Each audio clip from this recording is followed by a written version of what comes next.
Bonjour TikTok. Alors ce matin, je fais cette vidéo pour les personnes qui m'ont mis en commentaire sur la vidéo d'il y a quelques jours qu'elles mangent la farine tous les jours.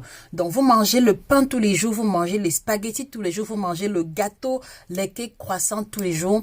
Vous devez comprendre que c'est un problème si vous voulez avoir le ventre plat et le conserver.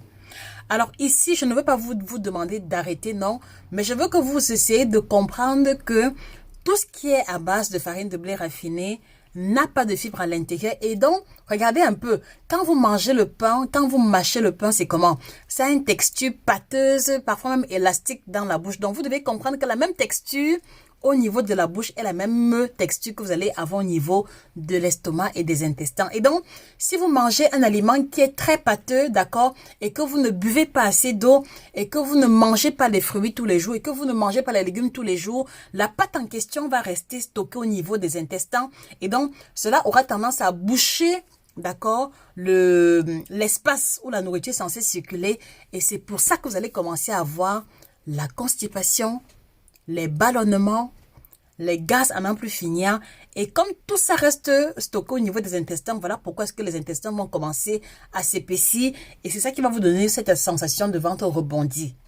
Donc, je vous encourage, s'il vous plaît, même si le budget est limité, il y a toujours des alternatives. À la place, par exemple, du pain de 100 francs que tu manges le matin, tu peux prendre, par exemple, les carottes de 100 francs. Tu peux prendre, par exemple, la laitue.